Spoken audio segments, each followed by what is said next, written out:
Saudara-saudara, hari ini akan saya uraikan sedikit mengenai congenital malformation atau anomali kongenital yang bahasa Latinnya sering disebut dengan nama congenital anomaly atau bahasa Inggris sering juga disebut dengan nama birth defect. Dan birth defect ini kira-kira terjadi pada 2-3% pada saat bayi lahir. Tapi kalau kita lakukan penelitian pada bayi di atas 5 tahun, maka kita mendapatkan jumlah yang jauh lebih besar, yaitu 4-5%. Karena sebagian dari anomali kongenital ini tidak nampak pada saat bayi lahir. Dan baru kelihatan setelah anak tersebut berumur 5 tahun. Beberapa tipe dari kelainan kongenital ini yaitu adalah malformation, yaitu pembentukannya menyimpang. Dari awal memang menyimpang pembentukannya. Kemudian ada disebut disruption. Itu sudah terbentuk, tapi kemudian rusak. Sehingga menimbulkan juga kelainan kongenital. Yang ketiga adalah deformation. Jadi awalnya terbentuk normal, tapi akibat desakan atau akibat suatu ikatan, maka bagian tubuh tersebut akan menjadi terganggu. Yang keempat adalah sindrom. Sindrom ini kelainannya lebih dari satu.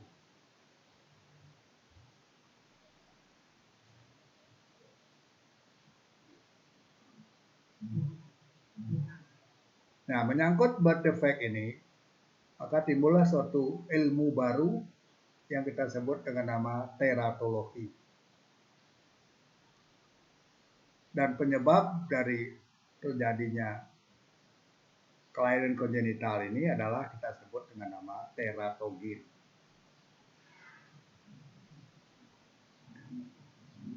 Dan penyebab utama daripada terbentuknya birth defect ini atau anomali kongenital ini ada beberapa kemungkinan. Sebagian besar kita tidak tahu, yaitu 40-60% karena tidak tahu. 15% karena faktor genetik, 10% karena faktor lingkungan atau environment, dan 20-22% kombinasi antara faktor genetik dan faktor lingkungan.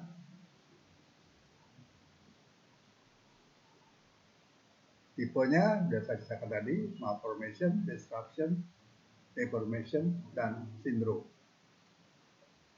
Nah, inilah beberapa penyebab atau yang merupakan suatu teratogen.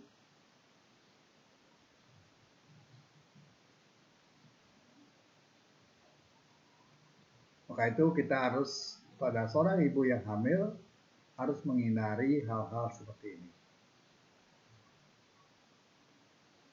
Yang paling terkenal adalah yang kita kenal dengan nama thalidomid. Thalidomid ini bisa mengganggu pertumbuhan tulang-tulang pajak.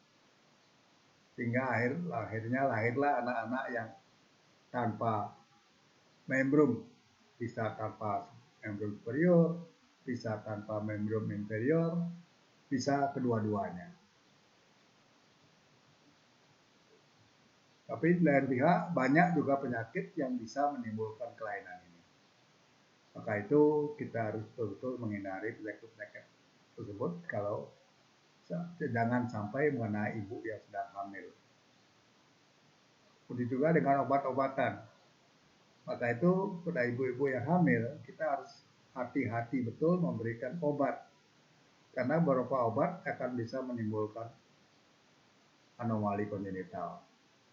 Yang paling populer penyebab ini adalah tetrasiklin. Dulu tahun 70-an antibiotik pertama yang kita pakai adalah tetrasiklin. Sehingga pada saat itu banyaklah lahir bayi-bayi yang giginya kuning atau giginya hancur sama sekali. Karena dia mengganggu juga tulang-tulang yang ada pada tubuh kita. Tulangnya pun kalau dicek akan jadi kuning.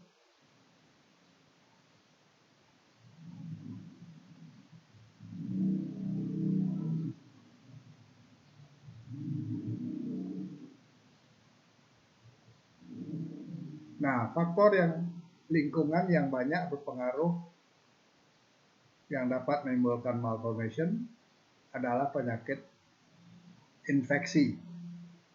Yang terkenal adalah TORS, itu toxoplasmosis, rubella, cytomegalovirus, dan herpes. Selain itu juga HIV, AIDS, itu yang bisa mempengaruhi.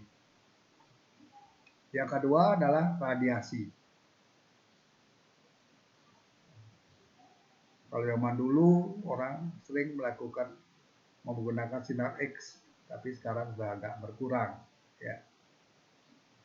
Dan yang paling terkenal dari radiasi ini adalah bom atom, yaitu yang dijatuhkan di Hiroshima dan Nagasaki. Sehingga orang-orang yang wanita hamil yang masih tetap hidup setelah jatuhnya bom tersebut, sebagian besar anaknya cacat atau mati pada saat dilahirkan. Yang ketiga adalah alat kimia seperti obat-obatan, alkohol, merokok, hormon, dan sebagainya. Alkohol ini sangat keras pengaruhnya. Untungnya kita di Indonesia jarang ibu-ibu yang meminum alkohol. Jadi juga dengan merokok. Di negara kita jarang wanita yang merokok. Tapi kalau di barat itu banyak terjadi. Dan ini sering menimbulkan keguguran atau anak-anak cacat. Begitu juga dengan alkohol.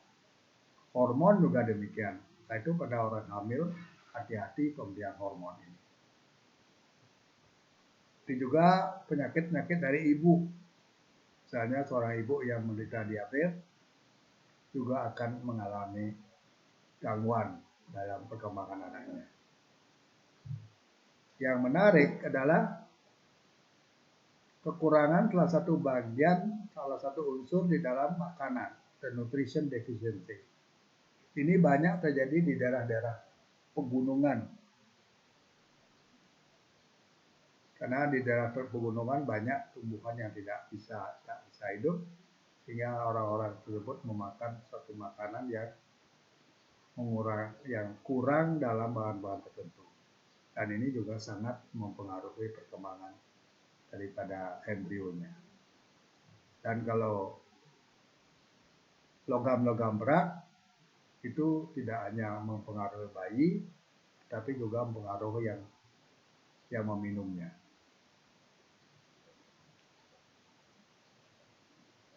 Nah, bagaimana prinsip daripada teratologi ini? Jadi yang pertama yang sangat saling berpengaruh adalah stadium daripada perkembangan embrio. Ini sangat berpengaruh pada saat organ-organ terbentuk. Jadi kita ketahui bahwa organ terbentuk terutama antara minggu ketiga sampai minggu ke-8 dari perkembangan. Maka itu pada saat ibu hamil melalui minggu ketiga sampai ke-8, kalau di sini terpapar oleh teratogen, maka kemungkinan anaknya akan bisa cacat. Nah, tergantung kepada genotip, gimana susunan gen daripada orang tersebut. Pada orang-orang gen tertentu yang mengandung gen tertentu, dia kebal terhadap lingkungan tertentu. Itu juga yang gen tertentu itu peka terhadap teratogen tertentu. Yang sangat berpengaruh untuk terbentuknya birth defect ini adalah bahwa teratogen itu hanya bekerja secara spesifik pada salah satu aspek daripada metabolisme sel. Jadi tidak semua metabolisme itu bisa dipengaruhi oleh teratogen. Jadi teratogen tertentu hanya berpengaruh pada sel metabolisme sel tertentu. Sehingga setiap teratogen akan bisa menimbulkan kelainan yang berbeda satu dengan lain. Dan yang keempat, tergantung pada dosis dan lamanya dari teratogen yang memapar si ibu. Misalnya radiasi, kalau dosisnya kecil, itu tidak akan berpengaruh. Begitu juga kalau hanya sebentar, itu juga tidak ada pengaruhnya. Tapi kalau dosisnya besar, atau terpaparnya sangat lama, itu yang sangat berpengaruh terhadap terbentuknya kelainan kongenital. Manifestasi daripada kelainan kongenital, anomali kongenital itu terutama adalah kalau kuat sekali akan terjadi kematian, dan yang kedua bisa terjadi malformation, jadi pembentukan yang salah. Kemudian bisa terjadi growth retardation, jadi pertumbuhannya akan terlambat. Misalnya istilah sekarang sudah di stunting. Dan bisa juga terjadi gangguan di dalam fungsi tertentu.